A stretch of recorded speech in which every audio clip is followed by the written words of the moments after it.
విమానం ఎగరడానికి సహాయపడే గాలి విమాన ప్రయాణానికి అంతరాయం కలిగించడం వల్ల ఎయిర్ టర్బులెన్స్ ఏర్పడుతుంది.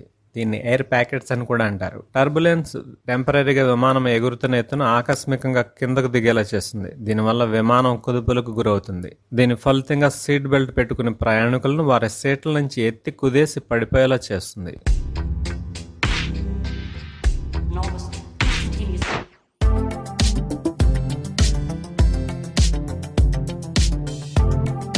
వాతావరణాన్ని సృష్టించే గాలి ఎల్లప్పుడూ కదలికలో ఉంటుంది. విమానంలో ఎగరడానికి ఈ కదలిక ఉపయోగపడుతుంది. విమానం స్థిరంగా ఎగరాలంటే రెక్కల మీదుగా రెక్కల కిందుగా గాలి ప్రవహించడం సక్రమంగా ఉండాలి. అయినప్పటికీ కొన్ని వాతావరణ సంఘటనలు గాలి వీయడంలో ఇబ్బందులు కారణమవుతాయి. ఇది ఎయిర్ ప్యాకెట్లను సృష్టిస్తుంది. ఇది ఎయిర్ టర్బులెన్స్ రావడానికి ఇదే కారణం. ప్రయాణికులందరూ సీట్ బెల్ట్ పెట్టుకోవాలి. సీట్ బెల్ట్ పెట్టుకోవడం చాలా ముఖ్యమైనది. ఎందుకంటే ఎయిర్ టర్బులెన్స్ ప్రయాణికులను వారి సీట్ల నుంచి బయటకు విసిరివేస్తుంది. అంతేకాకుండా తీవ్ర గాయాల వల్ల మరణం సంభవించే అవకాశం ఉంది. ఎయిర్ టర్బులెన్స్ వల్ల విమానం కూలిపోవడం జరగదు. విమానం ఎయిర్ టర్బులెన్స్ గురైన కొద్దిసేపు ప్రయాణికులు భయాందోళన సృష్టించినప్పటికీ ప్రయాణికులు చేయవలసిందల్లా సీట్ బెల్ట్ పెట్టుకోవడం, ఎయిర్ టర్బులెన్స్ ముగిసే వరకు ప్రశాంతంగా ఉండడం. ప్రయాణికులు కొద్దిసేపటి వరకు అసౌకర్య అనుభవాన్ని కలిగి ఉండవచ్చు, కానీ ఇది సాధారణమైనదిగా పరిగణించబడుతుంది. విమానాల్లో తరచూ ప్రయాణించే వరకు ఈ టర్బులెన్స్ గురించి అవగాహన ఉంటుంది. విమానం టేకాఫ్ అయ్యేటప్పుడు కుదుపులు వస్తుంటాయి. అలాగే విమానం ప్రయాణిస్తున్న ఎత్తులో మార్పు వచ్చినప్పుడు కూడా ఇలా జరుగుతుంది. విమానానికి కుదుపులు ఎక్కువగా గాల్లో లేచిన తర్వాతే వస్తాయి. గాలి వేగంలో మార్పుల వల్ల ఒక్కోసారి ఫ్లైట్ నిలువెల్లా ఊగిపోతుంది. దాన్ని నియంత్రించే సమయంలో కుదుపులు వస్తాయి. అయితే ఈ కుదుపుల్లో ఎక్కువ భాగం తేలికపాటివి ఉంటాయి. మేఘాలు దట్టంగా ఉన్నప్పుడు ఇలాంటివి ఎక్కువగా జరుగుతాయి. వర్షాలు వచ్చే సమయంలో క్యూములోనింబస్ మేఘాలు ఏర్పడతాయి. వీటి వల్ల గాలిలో అలజడి తీవ్రంగా ఉంటుంది. విమానం ఇలాంటి వాతావరణం గుండా ప్రయాణిస్తున్నప్పుడు తీవ్రమైన కుదుపులు వస్తాయి. ఇందులో మరో రకం క్లియర్ ఎయిర్ టర్బులెన్స్. ఆకాశంలో మబ్బులు లేనప్పుడు కూడా విమానం కుదుపులకు గురవుతుంది. ఇది చాలా ఇబ్బందికరం. క్లియర్ ఎయిర్ టర్బులెన్స్ను గుర్తించడం కష్టం కూడా. భూమి చుట్టూ పడమర నుంచి తూర్పు వైపు ఒక ఇరుకైన మార్గంలో వేగంగా వీచే గాలిని జెట్ స్ట్రీమ్ అంటారు. భూమి 40,000 నుంచి 60,000 అడుగుల ఎత్తులో ఇలాంటి గాలులు వేస్తుంటాయి. ఈ వాతావరణంలో ప్రవేశిస్తే గానీ గాలుల గురించి అర్థం కాదు. విమానం ఆ గాలిలో ప్రవేశించినప్పుడు కుదుపులు చాలా తీవ్రంగా ఉంటాయి.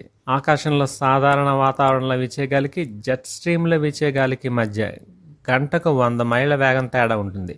జెట్ స్ట్రీమ్లో వీచే గాలి వేగంలో తేడా వల్ల కుదుపులు ఎక్కువగా ఉంటాయి. ఆకాశంలో ఇలాంటివి తరచుగా ఎదురవుతుంటాయి. వీటిని తప్పించుకోవడం కష్టం. ఆకాశంలో విమానానికి వచ్చే ఎయిర్ టర్బులెన్స్ వల్ల విమానాలు ధ్వంసం అయిన సందర్భాలు లేవు. అయినప్పటికీ పైలట్లు జెట్ స్ట్రీమ్ లాంటి వాతావరణానికి దూరంగా ప్రయాణిస్తుంటారు. ఒకవేళ అలాంటి వాతావరణంలోనికి వెళితే సీట్ బెల్ట్ పెట్టుకోవాలని సిగ్నల్ ఇస్తారు. విమాన వేగాన్ని తగ్గిస్తారు. అయితే ఇది గాలుల తీవ్రతను బట్టి ఉంటుంది. భారీగా కుదుపులు వస్తే ప్రయాణికులకు ప్రమాదకరం. ఎందుకంటే విమానం ఒక్కసారిగా నిలువెల్లా ఊగిపోతుంది. సీట్ బెల్టులు పెట్టుకుని వారు క్యాబిన్ లోపల ఏదో ఒక మూలకు విసిరేసినట్లు పడిపోయే అవకాశం ఉంది. ప్రయాణానికి ముందే పైలట్లకు వారు ప్రయాణించే మార్గంలో వాతావరణ వివరాలు అందిస్తారు. ఇందులో వాతావరణ శాఖ ఇచ్చే డేటా కూడా ఉంటుంది. పైలట్లు ఈ డేటాను పూర్తిగా అవగాహన చేసుకున్నాకే ప్రయాణానికి సిద్ధమవుతారు. వర్షాకాలంలో మేఘావృతమైన ఆకాశంలో ప్రయాణించడానికి వాతావరణ విభాగం ఇచ్చే డేటా కీలకం. అయితే క్లియర్ ఎయిర్ టర్బులెన్స్ అనూహ్యంగా ఎదురవుతుంది. దీన్ని తప్పించుకోవడం కొంత ఇబ్బందికరం.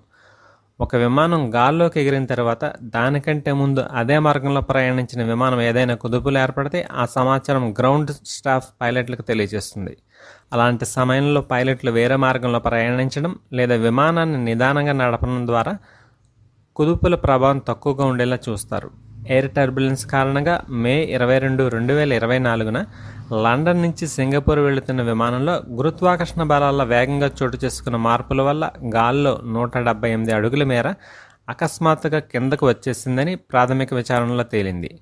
విమానంలో flight data recorder, cockpit voice రికార్డులు నమోదైన డేటా ఆధారంగా దీన్ని రూపొందించారు. SQ-321 విమానం లండన్ నుంచి సింగపూర్ బయలుదేరింది. మయన్మార్లో ఇరావడ్డీ బేసిన్పై ఉండగా తీవ్ర స్థాయిలో కుదుపులకు లోనైంది. ఇందులో బ్రిటన్కి చెందిన ఒక ప్రయాణికుడు మరణించాడు. చాలామంది ప్రయాణికులు గాయపడ్డారు.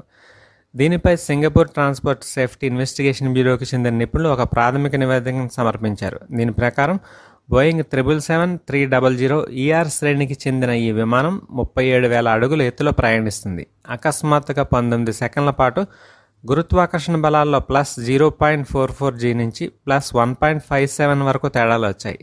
ఫలితంగా విమానం కుదుపులకు లోనైంది. భూమి సాధారణ గురుత్వాకర్షణ బలంతో పోల్చి చూసినప్పుడు తలెత్తే హెచ్చుతగులను జీ బలాలు సూచిస్తాయి. సాధారణ గురుత్వాకర్షణ బలాన్ని 1Gగా పేర్కొంటారు. అది +1.57Gకి పెరిగితే ఒక వ్యక్తి తన బరువు సాధారణం కన్నా 1.57 రెట్లు ఎక్కువగా పెరుగుతుంది.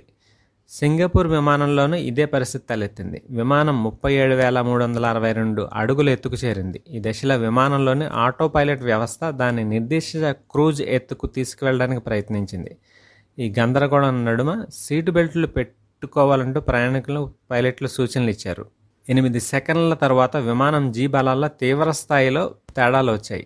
0.6 సెకన్లలో +1.35G నుంచి -1.5Gకి అవి మారాయి. నెగిటివ్ జీ బలాల వల్ల ప్రయాణికులకు గాల్లో తేలియాడుతున్న భావన కలిగింది. అప్పటికే సీట్ బెల్ట్ పెట్టుకొని ప్రయాణికులు గాల్లో పైకి లేచారు. ఆ తర్వాత 4 సెకన్లలో జీ బలాలు +1.5Gకి చేరాయి. దీనివల్ల విమానం ప్రయాణిస్తున్న ఎత్తు 37,362 అడుగుల నుంచి 37,184 అడుగులకు పడిపోయింది. ఫలితంగా సీట్ బెల్ట్ పెట్టుకునే ప్రయాణికులందరూ సీట్ల నుంచి ఎగిరి పడిపోయారు. 4.6 సెకన్ల వ్యవధిలో గురుత్వాకర్షణ బలాల్లో వేగంగా వచ్చిన మార్పుల వల్ల 178 అడుగుల మేర విమానం ఎత్తు తగ్గిపోయింది. ఈ ఘటనల్లో ప్రయాణికులకు, సిబ్బందికి గాయాలయ్యాయి. ఈ సమయంలో పైలట్లు ఆటో పైలట్ వ్యవస్థ నిలిపివేశారు. విమానాన్ని నియంత్రణలోనికి తెచ్చేందుకు ప్రయత్నించారు. విమానాన్ని బ్యాంకాక్లోని సువర్ణభూమి ఎయిర్పోర్టుకు మళ్లించారు. మీకు ఈ వీడియో నచ్చినట్లయితే లైక్ చేయండి, షేర్ చేయండి. మరిన్ని వీడియోల కోసం విజ్ఞానం వికాసం ఛానల్ను సబ్స్క్రైబ్ చేయండి.